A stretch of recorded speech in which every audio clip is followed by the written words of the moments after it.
The task is to plot a unit step function. But instead of directly using a built-in step command, we're going to build it ourselves using the Signum function.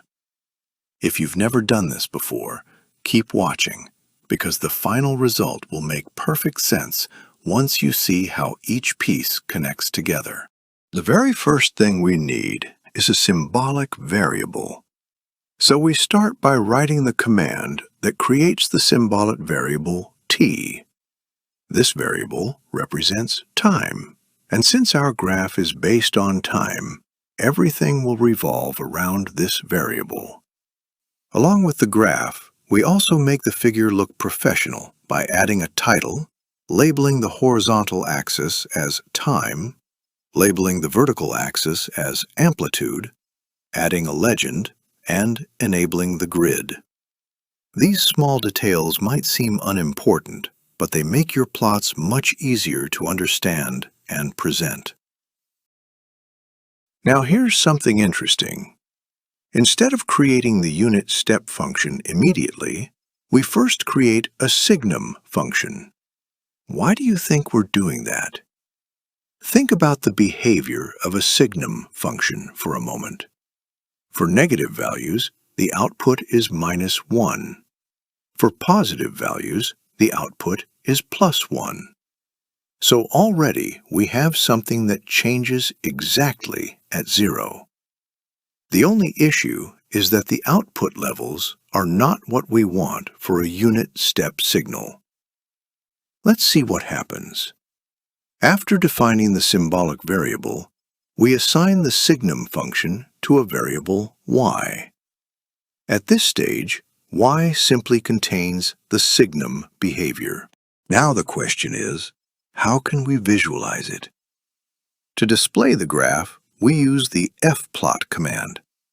This command is extremely useful for symbolic expressions because MATLAB automatically chooses suitable points for plotting. Now let's run the code and look carefully at the result. Notice what happens. For all negative values of time, the graph remains at -1. For all positive values of time, the graph stays at +1. And right at 0, there is a sudden transition. This confirms that the Signum function is working exactly as expected. But wait, our objective is not the Signum function. Our objective is the unit step function. So what is the difference? The unit step function should remain at 0 before time equals 0, and then jump to 1 after time equals 0. The graph we currently have goes from -1 to +1. So how do we fix this? Before revealing the answer, see if you can figure it out yourself. We need to move the entire graph upward. If we add 1 to the Signum function, the lower level moves from -1 to 0, while the upper level moves from +1 to 2. Let's try it. We modify the expression and make y equal to 1 plus Signum. Everything else remains exactly the same. Now when we run the code, the graph changes. Look carefully. The lower part is now sitting at 0, which is great. But the upper part is at 2. We're getting closer, but we're still not at the desired unit step function. So what should we do next? Think about it. The signal now varies between 0 and 2. If we divide the entire expression by 2, the upper level will become 1, and the lower level will remain 0. That means we finally obtain the exact unit step behavior. So we update the expression and write 1 plus Signum divided by 2. This is actually a very elegant mathematical representation of the unit step function. Now let's execute the code again and observe the graph. Perfect. Before 0, the amplitude remains at 0. After 0, the amplitude becomes 1.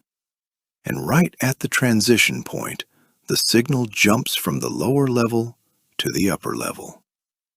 This is exactly the unit step function we were asked to generate.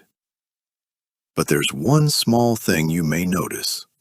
The plotted curve may still not look as sharp as the traditional step signal you usually see in textbooks.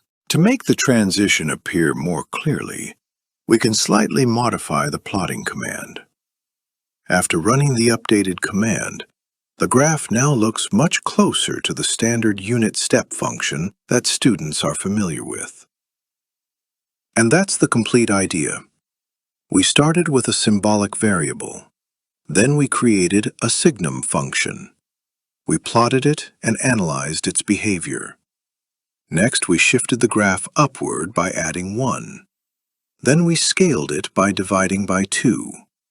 And finally, we obtained the exact unit step function. What's powerful about this method is that it doesn't rely on a special step command.